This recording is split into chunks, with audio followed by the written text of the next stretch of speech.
नमस्कार, मैं हूं पवन त्यागी। आम आदमी पार्टी के सांसद संजय सिंह ने आज प्रेस कॉन्फ्रेंस करके बड़ा ही गंभीर आरोप ईडी पर लगाया है और उन्होंने ईडी पर यह आरोप लगाया कि ईडी कुछ लोगों को डरा धमका कर उनसे बयान ले रही है और कान का पर्दा तक फाड़ दिया है एक आरोपी का जो दिल्ली के शराब घोटाले में आरोपी है। लेकिन संजय सिंह जो खुद डराने धमकाने का ईडी पर आरोप लगा रहे हैं, वही खुद ईडी को भी डराने का काम कर रहे हैं। वो ये कह रहे हैं कि मैं इस मामले को संसद में ले जाऊंगा और संसदीय समिति में उठाऊंगा और मैं इस मुद्दे पर ये सीधा सीधा उन्होंने धमकी दी है ईडी को कि इस पर कार्रवाई करूंगा। सवाल यह है कि संजय सिंह जो प्रेस कॉन्फ्रेंस कर रहे थे और जिन लोगों का नाम उन्होंने लिया उसमें मनीष सिसोदिया का नाम नहीं लिया। ये गौर करने वाली बात है कि जिन लोगों के नाम उन्होंने गिने कि ये आरोपी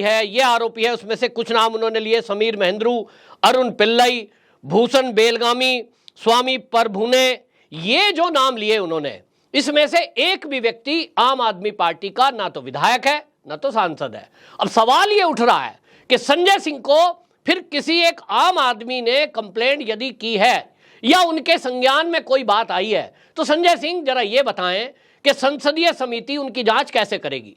और इनको इससे प्रॉब्लम क्या है। ये जो आरोप लगा रहे हैं, जो उनके वकील हैं, वो वकील खुद उसमें कह रहे हैं कि हाई कोर्ट में गए हैं, वो अपनी बात रखेंगे। दूसरी बात यह है कि मनीष सिसोदिया जो ईडी के गिरफ्त में शराब के मामले में हैं, वो जब भी आपने देखा होगा कोर्ट में पेशी होती है तो उनको मीडिया कवर मिलता है और मीडिया वाले जब कवरेज कर रहे होते हैं तो आपने देखा होगा मनीष सिसोदिया हमेशा मुस्कुराते चेहरे से कोर्ट के अंदर जाते या वापसी करते हैं। तो सवाल यह है कि मनीष सिसोदिया से भी क्या डरा धमका कर ईडी हस्ताक्षर करा रही है, ईडी उनसे बयानबाजी कर रही है, ये सवाल है। और इस सवाल पर आपको बता दें जो मनीष सिसोदिया के वकील हैं उन्होंने भी इस मामले को कोर्ट में उठाया था और उन्होंने कहा था कि मेरे मुवक्किल से ईडी की जो एजेंसियां हैं, ईडी के जो अधिकारी हैं, ये एक ही सवाल को बार बार पूछ रहे हैं, उन्हें परेशान किया जा रहा है। इस पर कोर्ट ने यह कहा भी था कि भाई आप एक ही सवाल को जिस तरह से पूछ रहे हैं उस पर आपत्ति है, जरा इस बात का ध्यान रखें। यानी कोर्ट ने भी कोई गंभीर टिप्पणी ईडी के अधिकारियों पर नहीं की क्योंकि ऐसा माना जाता है कि जब कोई अधिकारी इन्वेस्टिगेशन करते हैं, चाहे पुलिस का थाना हो, चाहे वो सीबीआई कार्यालय, फिर चाहे ईडी। अब मुझे ये संजय सिंह बताएं कि यदि मान लीजिए पुलिस थाने में किसी एक अपराधी को पुलिस पकड़ के ले जाए और उस पर आरोप हो कि उसने चोरी करी है, क्या तरीका है? ऐसे पूछे पुलिस वाले, भाई साहब आपके ऊपर आरोप लगा है कि आपने मोटरसाइकिल चुराई है, फला के घर में चोरी की है, भाई साहब चाय पीजिए, पानी कॉफी मंगाते हैं आपके लिए, जरा बताएं कि इस मामले में आपको क्या जानकारी है? क्या एक भी चोरी इस तरह से खुलेगी? निश्चित रूप से नहीं। तो फिर सीबीआई या ईडी अगर किसी ऐसे मामले की जांच कर रहे हैं जिसमें 100 करोड़ से ऊपर के भ्रष्टाचार या यूं कहें रिश्वत लेने देने का आरोप है, जिसमें करोड़ों रुपए सरकार को राजस्व की हानि हुई है, जिसके अंदर आम आदमी पार्टी के डिप्टी सीएम तक इन्वॉल्व हैं, जो मामला इतना हाई प्रोफाइल है कि उसको लेकर आम आदमी पार्टी के सीएम जो दिल्ली के सीएम है केजरीवाल, वो तक उसमें बयानबाजी करते हैं। तो अब सवाल यह है कि आखिरकार संजय सिंह ने फिर ये प्रेस कॉन्फ्रेंस क्यों की?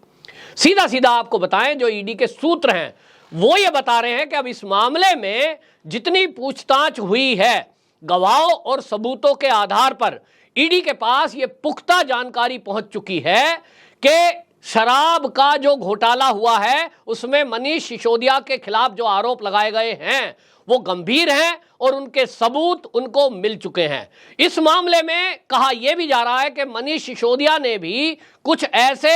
बयान दिए हैं जिसमें अब आरोप तय होना पक्का है और यह माना जा रहा है कि अब यह खुलासा होने वाला है ईडी की तरफ से और शायद इसी बौखलाहट में आम आदमी पार्टी एक पृष्ठभूमि बना रही है ताकि जब कभी इस मामले का ईडी खुलासा करे तो ये आम आदमी पार्टी के लीडर ये कह सकें कि देखिए जी, हम तो पहले ही कह रहे थे कि ये जो ईडी ने पूछताछ की है ये गन पॉइंट पे कर रहे हैं, ये तो हिटलर की तरह गैस चैम्बर बना रहे हैं, ये तो इतना मारपीट कर रहे हैं, साहब कान का पर्दा तक फट गया। तो मनीष सिसोदिया ने भी डर के कारण ये बयान दिया होगा।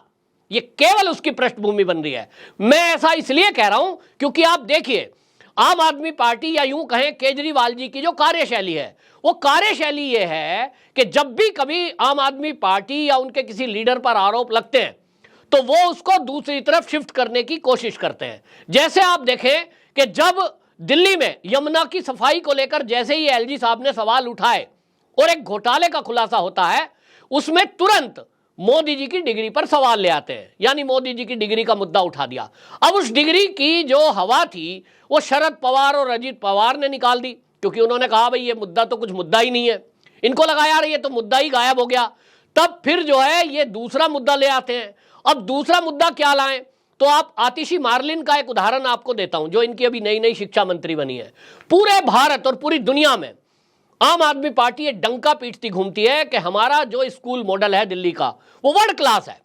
और हमारे दिल्ली जैसे स्कूल तो कहीं भी नहीं है, विदेशी लोग भी इसकी नकल कर रहे हैं। उन्होंने ये तक दावा किया कि विदेशी अखबारों में भी उसकी तारीफ में लेख छपे हैं। लेकिन आतिशी मर्लिन जब ये नई शिक्षा मंत्री बनती है, ये स्कूलों की विजिट करती है और अपने ही पुराने मंत्री की पोल खोल रही है।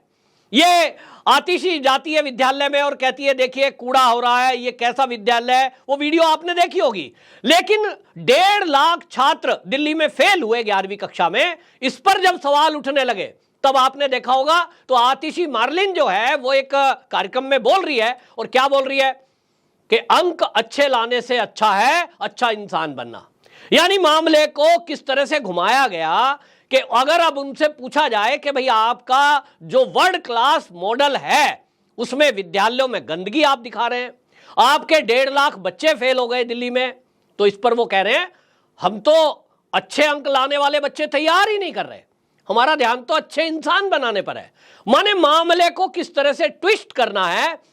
ये आम आदमी पार्टी के नेताओं से बेटर कोई नहीं समझता। और इसीलिए अब ईडी के जो सूत्र हैं और जो लोग हैं उनका कहना यह है कि अब हो सकता है अगले कुछ दिनों में ईडी की तरफ से पूरे केस का खुलासा होने जा रहा हो, जिसमें मनीष सिसोदिया ने अपनी तरफ से पूरे तथ्य खुलासा करते हुए बयान दर्ज करा दिए हो। और अब इनको यह लग गया हो अरविंद केजरीवाल जी को कि अब अगले कुछ दिनों में आरोप इन तक आने वाला है। और इसीलिए आप देखिए कि प्रेस कॉन्फ्रेंस जब भी की जा रही है वो संजय सिंह को आगे किया जा रहा है, क्योंकि ईडी पर भी जो आरोप लगाने का काम दिया जा रहा है वो अरविंद केजरीवाल जी नहीं कर रहे हैं, क्योंकि इनमें कहीं ना कहीं आदमी फंस सकता है। अगर कोई एक इंसान ये कह रहा है कि ईडी ने एक आदमी को इतना पीटा कि उसका कान का पर्दा फट गया, और अगर ये झूठ हुआ तो इस मामले में तो अगर ईडी ने केस फाइल किया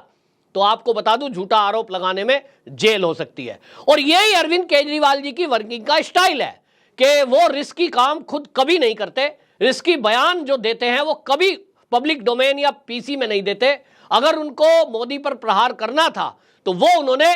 दिल्ली की विधानसभा के अंदर दिया, बाहर जो बयान दिए वो सारे के सारे संजय सिंह ने दिए हैं। तो इसका मतलब ये हुआ जो